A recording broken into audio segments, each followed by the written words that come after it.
A bright good morning to all my students. This is our second online class of English. In the previous class, we learned the first part of the story of Best Christmas Present in the World written by Michael Morpurgo. Let me recall the first part of the story once again. The author went to a junk shop in Bridport. There he noticed a roll-top desk. It was in bad condition, but he buy it and get it repaired on Christmas Eve. The drawer was jammed. He hit it hard with his fist and pulled it out. He found a secret drawer underneath.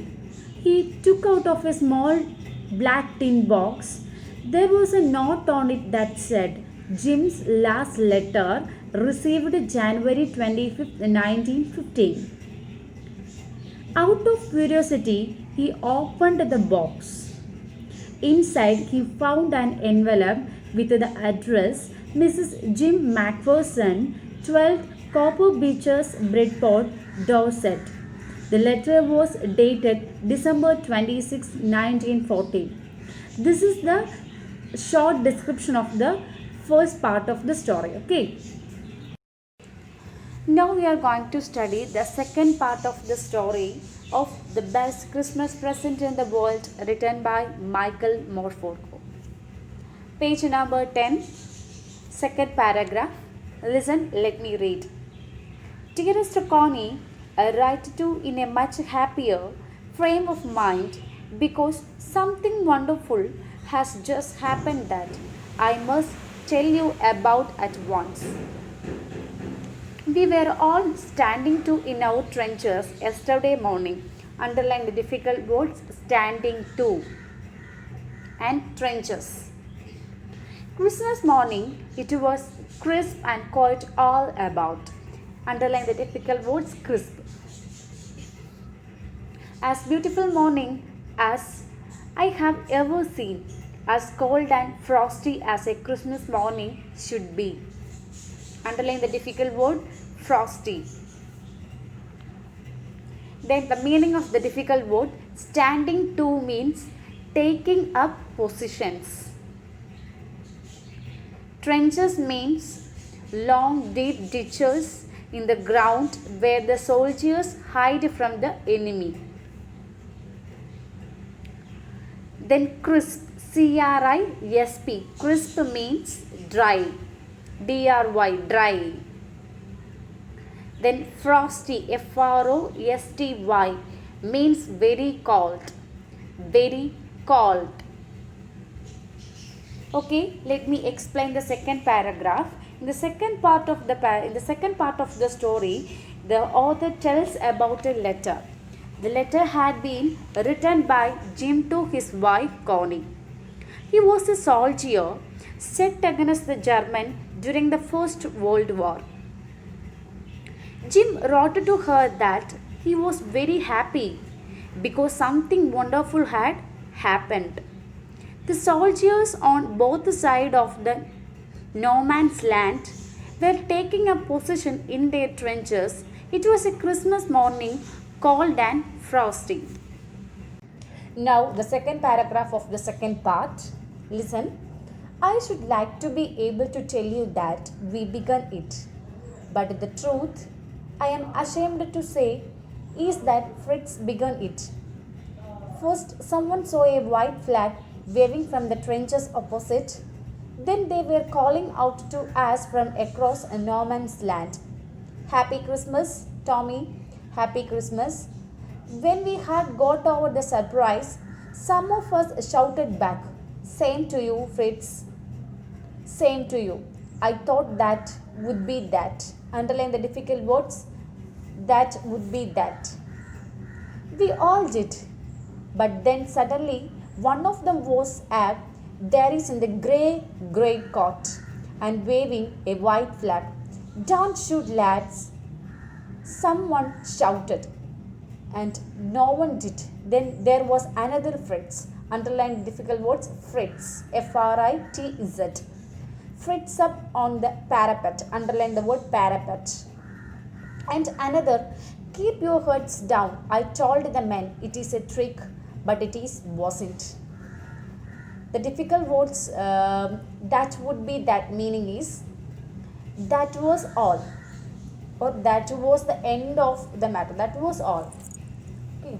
Then Fritz means a name of a German soldier. A name of a German soldier. Then parapet is balcony. Parapet means balcony. The meaning of the second paragraph. Jim saw a German soldier waving a white flag. They were calling out to the English soldiers to say Happy Christmas. It was a big surprise to be greeted like a friend by the enemies. But it was true, not a trick. The English soldiers also wished them in return. In the third paragraph, one of the German was waving bottle above his head. It is a Christmas day. Tommy, we have snaps, we have sausage, we meet you. Yes. But this time there were dozens of them walking towards us across no man's land and not a rifle between them. Little Private Morris was first up. Come on, boys. What are we waiting for? And then there was no stopping them. I was the officer, I should have stopped them there and then, I suppose. But the truth is that it never even occurred to me I should. All along, their line and ours, I could see men waving slowly towards one another, grey coats, khaki coats, meeting in the middle, and I was one of them. I was part of this in the middle of the war. We were making peace. Here, the difficult words like as snaps. Snaps means CSCHNAPPS means that is a German drink. Say drink. Then sausage means it's a sausage means it's a food item. It's a food item. Okay. Then the summary of the second paragraph. Both the German and British soldiers came to that no man's land. What do you mean by no man's land? No man's land means is an area which does not fall in the any of two countries, and it is an area between the two countries, which neither area of the country nor it is other country, that is a no man area.